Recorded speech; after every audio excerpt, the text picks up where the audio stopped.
Nossa, homem, que honra te receber aqui. Obrigado, viu? Bem, tranquilo aí? Tranquilo. Eu fico honrado de ter sido chamado aí pelo teu programa. E Legal. eu sei que o seu programa é um sucesso e estar aqui é uma honra. Para mim também. Bom, queria começar com uma observação. Eu vi você deu uma longa entrevista para o Valor Econômico, eu li, né? Li o livro, li a entrevista. Você faz uma observação importante, né? Que acho que é um pouco a gente olhar não tanto para 2018, mas 2022 versus 2018, né? O que mudou? Né? E uma observação importante que você faz é a mudança regional. Né? 2018, o Sudeste foi completamente conquistado por Bolsonaro. A grande novidade regional de 2022 foi a disputa pelo Sudeste, é isso? Justamente. Eu acho que eu olhei esses dados com mais calma nos últimos dias e eu me dei conta que a eleição de 22 foi muito parecida com a de 18 no segundo turno, em que pese os candidatos serem diferentes, né? Lula tem uma liderança e um prestígio, digamos, nacional muito maior. Mesmo assim, o perfil de votação foi muito parecido. Bolsonaro ganhando no Centro-Oeste, com patamares parecidos do que ele ganhou em 18.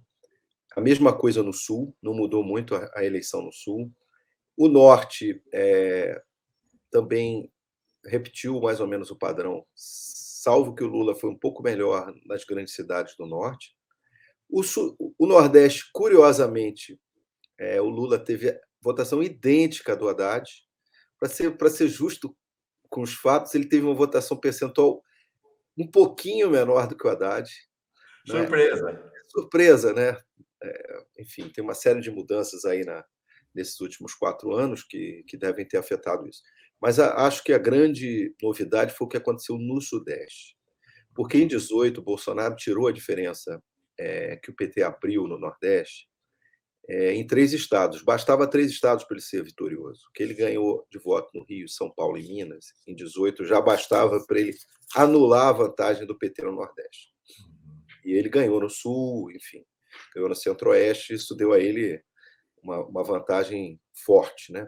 Dessa vez, não. O que aconteceu? O Lula teve um desempenho muito superior ao Haddad nas grandes cidades.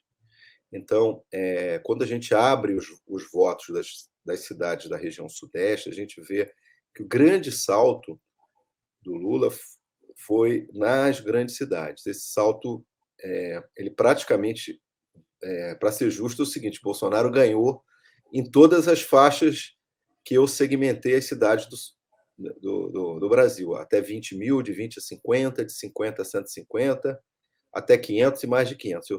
Eu segmentei as cidades e depois fui vendo como cada candidato se saiu. No Sudeste, o Bolsonaro ganhou em todas as faixas, certo? Agregando os votos, ele ganhou nas grandes, nas médias, nas pequenas cidades. A diferença é que o patamar de voto dele foi muito menor do que 18, porque o Lula recuperou, digamos assim, uma parte do voto. Isso a gente precisa de mais pesquisa, mas provavelmente são os pobres, a população de baixa renda, baixa escolaridade, das regiões metropolitanas do Rio, São Paulo e Minas, que explicam esse desempenho, não é, surpreendente do Lula. Quer dizer, a eleição em Minas foi empate, digamos assim, na ponta do lápis, foi uma diferença mínima. Então, se a gente considerar estatisticamente, foi empate. Mas Bolsonaro no Rio e São Paulo não conseguiu repetir o fenômeno que ele foi em 2018. E, com isso, essa eleição foi decidida quase na moeda, né? A diferença muito pequena. E eu atribuo, sobretudo, o que aconteceu Rio e São Paulo, onde o Bolsonaro não abriu a diferença que ele precisava para se eleger. Eu brinco aqui, essa eleição foi tão pareada, o Brasil dividido pela metade, né? Imagina, Na ponta do lápis, a gente tem que dizer, foi...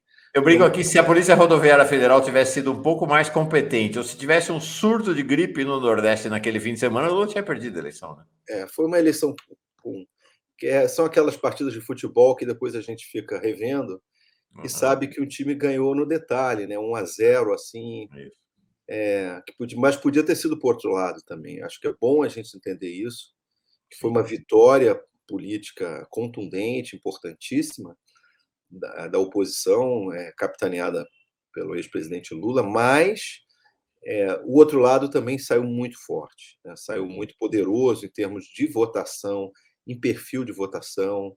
Esse predomínio, ainda que limitado aí pelo crescimento do Lula nas grandes cidades, continua evidente, né? O bolsonarismo é um fenômeno urbano, ele tem uma forte ancoragem nas grandes cidades, nos bairros de classe média. É um fenômeno de algumas regiões do Brasil que precisam ser vistas com cuidado, que a gente conhece muito pouco, o caso do Centro-Oeste, por exemplo. Enfim, é um fenômeno que a Sim. gente tem que ficar olhando, né? Atento para o que aconteceu com essa fatia de 58 milhões de eleitores que preferiram votar no Bolsonaro, né? Agora, além do recorte geográfico, regional e do ponto de vista da composição do voto nas cidades, por seus tamanhos e nas capitais, você faz uma outra observação também, que outra perda que Bolsonaro teve, que foi entre as mulheres, a população negra e os pobres. Ou você, no seu livro, você fala muito, não uso muito essa coisa de faixa de renda aí, que é muito insegura. Essa coisa de faixa de renda é meio esquisita, né? Não tem tanta segurança. Se você prefere escolaridade, né? Então, os menos escolarizados foram perdas importantes também para o Bolsonaro, né? Não, sem dúvida. Bom, a gente tem que colocar na conta das mulheres a vitória do Lula, né? A derrota do Bolsonaro, porque as pesquisas mostram que entre os homens o resultado é incerto. Até eu acho que o Bolsonaro chega matematicamente um pouco à frente, segundo nas pesquisas que eu vi. Ou seja, foi a votação expressiva, sobretudo a diferença que o Lula teve entre as mulheres, que garantiu a vitória. Então, dessa vez, a distância entre homens e mulheres não foi tão acentuada quanto em 18. Em 18, Bolsonaro teve muito mais votos entre os homens do que as mulheres. Dessa vez, não. A votação dele foi mais equilibrada, mas, sobretudo, as mulheres jovens, até 29 anos, as mulheres de baixa escolaridade e as mulheres negras. Essas foram as mulheres que votaram maciçamente no Lula. Então, a gente tem que dar o crédito às mulheres, mas não são todas as mulheres, né?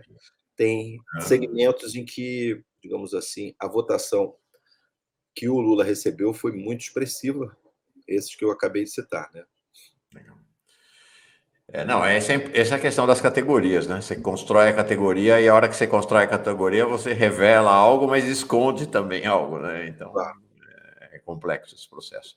Tem uma questão interessante. No seu livro, em 2018, você registra que Bolsonaro se colocou, que é uma característica da extrema-direita em todo mundo, vídeo Trump, vídeo Giorgia Meloni na Itália, como alguém antissistema.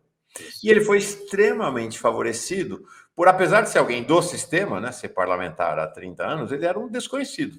Então, ele pôde sustentar esse discurso.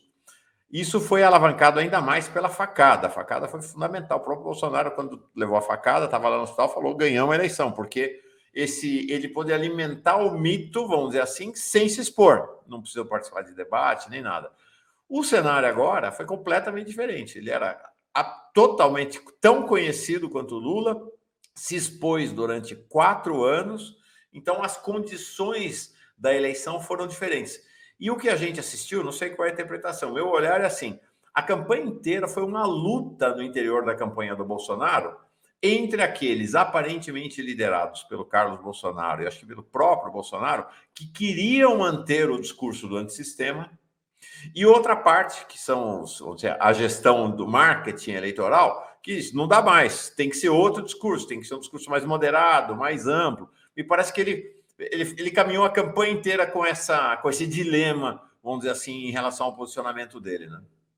Sem dúvida. Eu chamei atenção no artigo que eu publiquei na Piauí, né?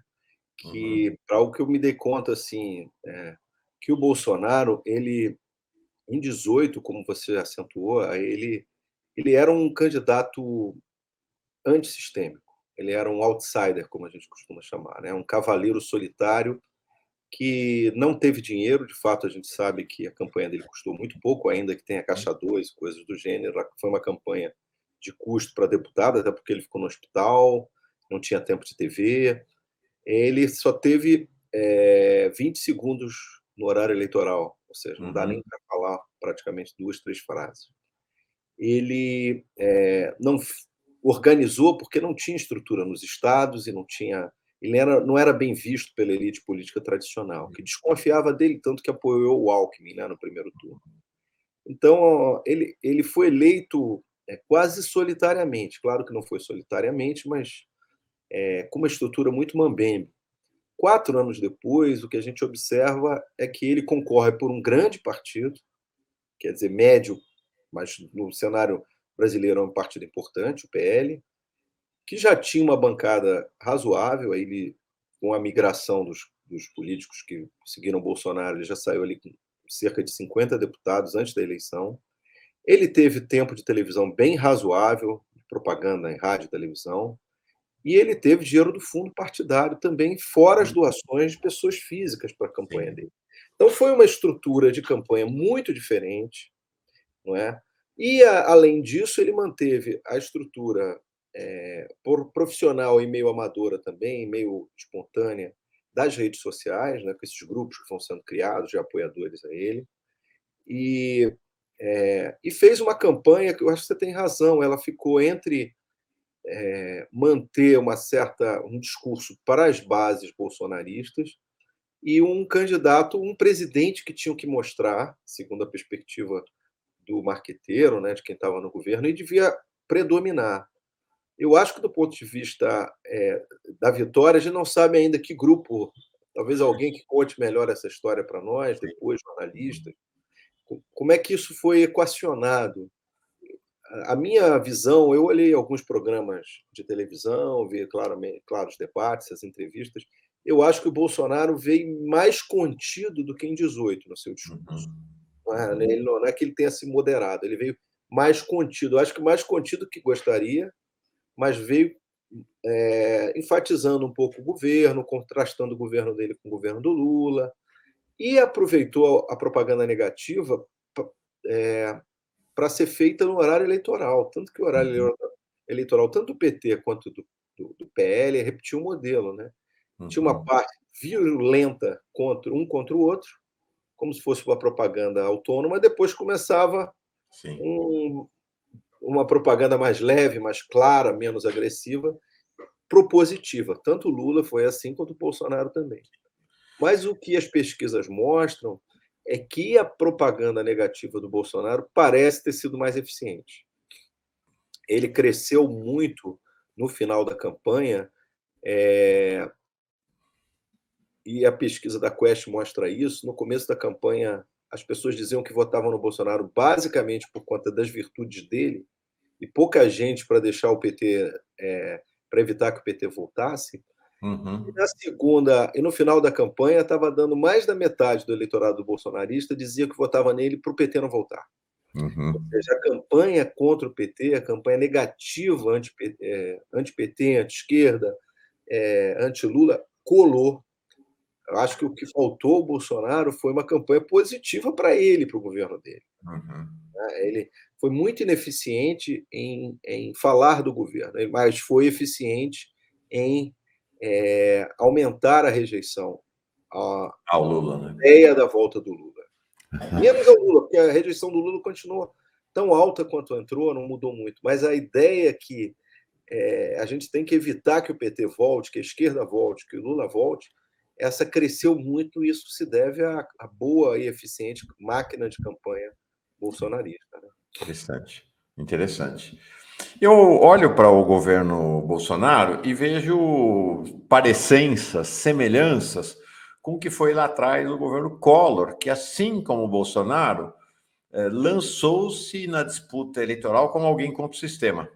E da mesma maneira que o Bolsonaro, lá, gente, 89, praticamente não tinha tempo de TV, tinha uma base política diminuta e ganhou a eleição. E aí ele tentou realizar, porque o grande problema de ser o antissistema é que quando você ganha a eleição, você não tem maioria no Congresso, né? Você tem uma base pequeniníssima no Congresso e aí cria um curto-circuito para governar.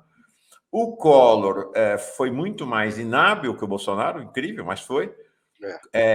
Isolou-se muito rapidamente, fez um movimento que o Bolsonaro fez, que foi de rumar para o centrão, não para o centro, provavelmente, mas para o centrão, fez o acordo, aparentemente ia conquistar estabilidade, mas aí ele não se mostrou confiável para o então PFL, né, que depois virou DEM, que agora virou União Brasil, e o PFL tirou o tapete dele e ele acabou sendo derrubado. O Bolsonaro me parece que fez um movimento semelhante, mas com maior competência. Ele construiu confiança nessa relação com o chamado Centrão e estabilizou o governo dele. É claro que lá com o Collor, o PT foi claramente um protagonista da derrubada do Collor. Aqui o Lula claramente falou, não, calma lá, vamos com calma com essa história. Mas, de qualquer maneira, ele construiu confiança e consolidou o governo dele. Acho que... Bom, não é à toa que o Collor apoiou o Bolsonaro, né? Claro, claro. Eu Mas acho que ele demonstrou maior competência política do que o Collor teve lá no passado. Né? Sem dúvida, sem dúvida. E o que aconteceu no domingo, né, quase uma vitória do Bolsonaro. Né? Se a gente pensar na ponta do lápis assim, foi um susto, né? A gente, quem acompanha política, assim, a pesquisa como eu acompanho, sabia que ia ser difícil. Mas eu acho que as pessoas que acompanham menos estavam mais tranquilas com relação ao resultado. O Bolsonaro subiu muito no segundo turno, mostrou uma eficiência muito grande. E você tem razão, o bolsonarismo se travestiu agora num um outro ser, né? E a gente, porque quando a gente compara a extrema-direita brasileira com a europeia, em geral, a gente está olhando para os partidos, né? Vamos esquecer os Estados Unidos, que tem uma, né, bem diferente, mas tem partidos, né, como agora chegou na Itália, tem partidos de direita em vários países, tem Portugal, chega, tem vários lugares, tem partidos de extrema direita com ideias e com uma liderança, em geral, um homem. Na Itália não é um homem, mas em geral é um homem com apelos particulares. O que o Bolsonaro fez aqui no Brasil, ele não conseguiu construir um partido de extrema direita dele, da família, das pessoas mais chegadas. Mas hoje ele tem um partido, hoje o Valdemar Costa Neto, presidente do PL, acabou de dizer, vai para a oposição para o Lula, e a ideia, aquela ideia nossa, mas tem grupos que apoiam, deputados que vão apoiar o Lula. Vamos lembrar o seguinte, mudou a legislação eleitoral, agora a gente não tem mais coligação, os partidos estão um pouco mais homogêneos, e o controle, você pode expulsar um deputado, né? Se ele começar a costear o alambrado, apoiar o governo em votações sucessivas, né? Então, assim, eu acho que nós devemos ter essa fusão entre uma liderança popular de ultradireita, capaz de se comunicar com uma parte do Brasil como Bolsonaro, com um partido que não nasceu para ser um partido de ultradireita, mas que está ocupando esse lugar, que é o PL. Pode fazer a transição. Né? Ontem o Valdemar disse que o Bolsonaro vai ser o presidente de honra, né, do PL. Já vai oferecer condições salariais e benefícios para ele. Enfim, isso não é ilegal, né? Alguém ser contratado profissionalmente por um partido. E ele já disse hoje, Bolsonaro é candidato em 2026. Quando ele diz isso, bom, por nossa sorte, ele já assume a derrota, né? Porque ontem ele disse que ia esperar ver o relatório do Exército hoje, mas ele, quando dá entrevista e diz que Bolsonaro é candidato em 26, ele já está acenando para segurar um pouco essa base de direita, não é? Para esperar ali a pão e água, o tempo passa rápido, espera mais um pouquinho que o Bolsonaro volta e a gente volta a reinar. Né? Eu acho que o discurso é um pouco esse. Em uma eleição de 4 anos, é mais fácil você convencer os deputados que aguardar, né, na oposição, esperar um pouco, porque isso passa rápido. Né? 4 anos você está na oposição, não dá para segurar 8, como o PFL e o PSDB seguraram na oposição, 14 anos na oposição ao PT. Aí os políticos, né, à toa que esses partidos minguaram, né, eles perderam capacidade de estrutura para levar obras, levar políticas para as bases, foram minguando essas legendas. Acho que um pouco pelo tempo que elas demoraram a voltar ao poder. Agora, essa estratégia me parece a que vai ser a dominante, ou seja, o Bolsonaro tem 100 deputados, 150, o tamanho da bancada petista, petista e lulista no primeiro turno e no segundo, que é 140 por aí deputados. O Bolsonaro tem isso e ele pode comandar uma oposição ao Lula de direita e por isso que eu tenho evitado usar o termo centrão, né?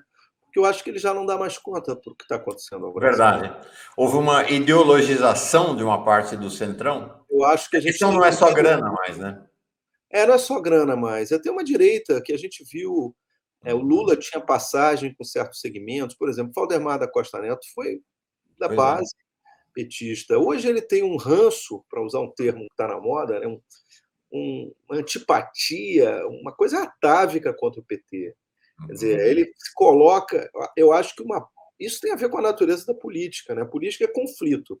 E a gente sabe que, se até entre torcidas você vai criando essa antipatia, esse sentimento de inimizade, de nós contra eles, eu acho que uma parte do Centrão foi para a direita. Eu posso estar errado. Não acho Perfeito. que seja o velho Centrão pragmático. Claro que tem os deputados dispostos a sempre colaborar, mas eu acho que esses deputados estão, sobretudo, no PSD e no União Brasil. O trio de partidos republicanos, PP e PL, esse trio que tem juntos 36% da Câmara, que é uma super força, eles têm tudo para ficar ou na oposição cerrada ou numa posição mediana. Eles não têm, eu acho, grandes interesses de aderir. Talvez o Perfeito. PP, lembrando, se o Bolsonaro começa a fazer o que ele gosta, rodar o Brasil, oposição, ativar esse mundo verde-amarelo que continua residual aí pelas cidades, a gente vai ter uma chatice, né, para dizer pouco. Enfim, um Sim. governo do PT que pela primeira vez vai ter uma oposição, porque o PSDB fez uma oposição muito frágil, né? Não tinha muito cacoete de oposição, não fez uma oposição assim severa ao PT, e agora uma oposição pela direita. Eu acho que isso muda muito a natureza do governo. Ter uma oposição e ter uma oposição pela direita e uma oposição com um líder popular, que nós não sabemos o que o Bolsonaro vai fazer, mas se ele continuar a campanha que ele fez aí há meses, a gente imagina que ele continue ativando essa parte do Brasil, não é? Perfeito. Enfim, é um mundo diferente que eu acho que o presidente Lula vai encontrar, um Congresso mais à direita, um Brasil mais polarizado e uma oposição mais cerrada às políticas que ele vai implementar. Mas, por outro lado, deixa eu só saudar aqui a Ana Cláudia, chega como nova membro aqui, vamos construindo aí a nossa sustentabilidade da Fórum com as pessoas que estão aqui com a gente. Então, você torne-se membro, mande seu superchat, inscreva-se, dê like nessa conversa fantástica com o professor Jairo Nicolau. Uma questão para pensar... Você está trazendo uma questão muito interessante, né? A gente adora fazer previsão, mas o futuro não foi escrito ainda, né? Então, o que parece que a gente tem um cenário. Eu sempre brinco, sabe? Durante anos eu acompanhei as previsões dos economistas no começo do ano. Nunca vi uma vez que eles tenham acertado, né? O mundo é sempre muito mais complexo, muito mais surpreendente. Me parece que o cenário hoje é um cenário em que também ele está indicando que tem muita coisa nova para acontecer pela frente, a previsibilidade está muito reduzida. Mas queria te perguntar uma questão. Nessa área das previsões, acho que houve um temor, houve uma subestimação do Bolsonaro pela esquerda e pela chamada terceira via, né, que achou que ia passar a atropelar o Bolsonaro, pelo Ciro, por todo mundo. O Bolsonaro era muito mais forte do que todo mundo imaginava.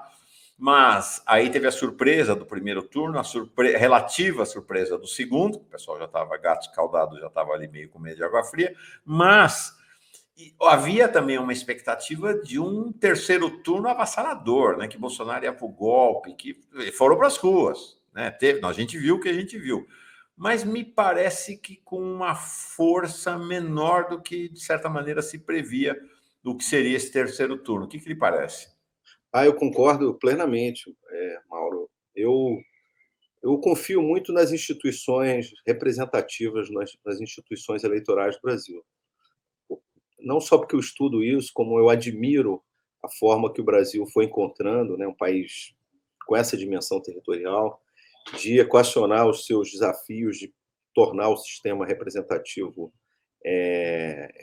enfim, evitar fraude, evitar todos os problemas que a gente acompanhou. Eu me lembro, fui mesário na era da cédula de papel, fui escrutinador, fui fiscal de eleição e acompanhei como esse sistema, a gente está vendo nos Estados Unidos, né?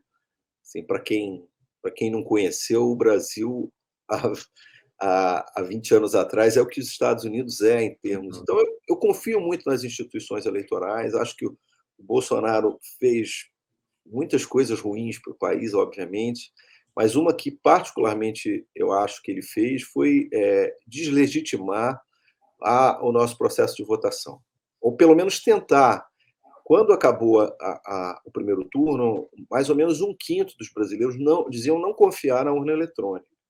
Claro que isso vai esmaecendo, aos poucos, se isso não está como um tema ali no WhatsApp, as pessoas falando o tempo inteiro que a urna é adulterada e tal. Mas, de novo, hoje está todo mundo esperando o relatório do Exército. Primeiro que o Exército não devia fazer relatório nenhum. Não é? Mas tudo bem, vamos lá ver o que o Exército tem a dizer sobre o que aconteceu com as urnas. Mas eu, por acaso, estive em Campo Grande, né, no Mato Grosso do Sul, aí no fim de semana, para uma palestra, e fui lá ver a manifestação e conversei com motoristas de Uber, de táxi, que são bolsonaristas. E vários deles usam o argumento da urna, do roubo, fraudes, coisas que foram alimentadas pelo Bolsonaro. Mas o que aconteceu, acho que no domingo, é que isso não prosperou. Ao contrário do que nos Estados Unidos, em que até hoje os apoiadores do Trump repetem o mantra de que aquela eleição foi roubada, eu acho que aqui no Brasil não deu tempo, porque eu fico imaginando um cenário contrário. Né? Você imagina se o Bolsonaro, no domingo, no lugar de reconhecer ou ficar em silêncio, porque o silêncio pode ter sido uma estratégia, mas pode ter sido simplesmente uma queda psicológica. As pessoas, às vezes, não estão esperando uma derrota e deprimem. A gente não sabe o que aconteceu. Se era estratégico ou era uma questão psicológica. Né? Talvez depois um jornalista nos conte, alguém conte essa história. O fato é que poderia ter sido muito pior. Né? Se o Bolsonaro vai para a televisão, dá uma coletiva dizendo: olha, eu tenho notícias que a eleição foi fraudada, fiquem na rua. Ele poderia dar uma dimensão ao que aconteceu muito grande. Sim. Mas no silêncio do Bolsonaro, eu acho que as instituições foram muito rápidas, muito eficientes. O Lula fez antecipou um discurso que faria em horas para reconhecer houve um reconhecimento dos chefes de estados internacionais. O TSE falou, aquelas 2, 3 horas foram decisivas para mostrar a força das instituições brasileiras, o apoio internacional à vitória do Lula, e não deu tempo. Eu acho que o primeiro que eu tenho a impressão que eles não esperavam perder a eleição. Não contavam com isso, não acreditavam em pesquisa. Verdade. Eles não imaginavam que fossem perder. Talvez um ou outro ali, mais escaldado, que acompanha a pesquisa, tivesse com medo. Os outros estavam muito certos que iam vencer. Então, eles não tinham estratégia para a derrota. Eles não imaginavam perder. E não deu tempo para inventar um pretexto, para criar ou para tumultuar. Rapidamente, o Lira, não é, que é um aliado, cumprimentou o presidente sem citar o nome do Lula, né? Aquele discurso que ele leu, ele poderia ter lido para qualquer presidente eleito, eu me dei conta disso. Mas não importa. Se ele for para a casa dele e dizer reconhecemos, aquilo ali tirou. Mas muita gente, eu acho que, como você disse, Mauro, superestimou a ação militar violenta no dia da eleição. Muita gente temia. Eu lembro quando eu dizia em debate que achava que não ia acontecer nada disso, as pessoas me chamavam de ingênuo. Porque o Bolsonaro tem as forças militares dos estados, essas pessoas não vão aceitar. Eu acho que a gente depois vai ter que pensar melhor sobre a cultura de derrota que os brasileiros estão. A gente está começando a lidar, aprendendo a lidar com a ideia da derrota. Isso no futebol, né, com a ideia que tem time que sobe, tem time que desce, desfiles de escola de samba, na seleção de concurso. Eu acho que a gente está com uma cultura de incorporar a derrota. Simplesmente você desliga a televisão, meu time perdeu, o Lula ganhou, acabou. Agora, Perfeito. tem esse resíduo, e como eu estava dizendo lá, eu fiquei muito impressionado em Campo Grande com o volume de pessoas nas ruas, é muita gente, família, gente saindo das ruas, caminhoneiros, carros, são milhares de pessoas. E se você conversa com o outro, o discurso é o mesmo: a eleição foi roubada. Uhum. Eles continuam acreditando que houve fraude e provavelmente vão continuar acreditando por um bom tempo, mesmo que eu duvido que o Bolsonaro vá dizer algo contrário. Ele vai deixar o silêncio prosperar para dar, digamos assim, Claro. a essas figuras que continuam, né, sentados ali nas cadeirinhas com bandeira verde e amarela, esperando a volta do Messias, né, sem trocar Até de. porque ele não pode perder o vínculo com essa turma. O Edinho Silva, que vai entrar para falar aqui na sequência, ele teve uma. Mas eu quero colocar uma última questão para você. Ele teve uma sacada, me pareceu muito inteligente, quando ele defendeu o aperto de mão entre o Bolsonaro e o Lula, que isso seria bom para desanuviar o ambiente. Uma parte da esquerda achou, nossa, jamais, o Lula não pode apertar a mão do Bolsonaro, nem nada. Mas eu achei uma sacada sensacional, porque é o seguinte: o Lula apertar a mão do Bolsonaro, o Lula e a esquerda entendem como um gesto institucional. O presidente que está saindo e o presidente que está entrando. Para o bolsonarismo, seria um desastre, uma hecatombe. Você imagina, depois de tudo que o Bolsonaro falou, se ele vai lá, aperta a mão do Lula, ele ia ter defecções grandes na base dele. Né? Grandes na base dele. Na base do Lula, Eu ninguém. também acho, também acho. Né? Então, acho que foi uma sacada sensacional do Edinho. O Bolsonaro ele está muito antenado ao que essas bases, né, Isso. digamos, esse núcleo mais radical que está nas ruas, que está muito indignado, que está muito chateado, né, para usar um termo antigo, com o que aconteceu. E ele tem essa sinalização. Eu acho que ele vai tentar sair pela tangente, não encontrar, ficar mais em silêncio possível e voltar, né, como um outro ser na oposição. Agora, de fato, o esforço do Lula é claro que é recompor o país com uma outra. Porque o lado de cá, digamos assim, dos liberais, da centro-direita que apoiou o Lula, até a esquerda mais radical, todo mundo tem digamos assim, salvo segmentos muito extremos da esquerda, são democratas, né, no sentido de entender que o jogo se faz dessa maneira, que é uma democracia, você ganha, você perde, e é o comportamento da derrota em 18. Né? Muito pouca gente enfatizou o que aconteceu em 18, mas o comportamento da derrota do PT, que teoricamente podia ter sido mais, digamos, dimensionado, porque o PT era uma máquina, um partido fortíssimo, governou o país, né? E perdeu uma eleição e em nenhum momento fez nada. Um muxoxo sobre o sistema de votação, acusou a população disso, daqui, perdeu, cumprimentou e foi para a oposição.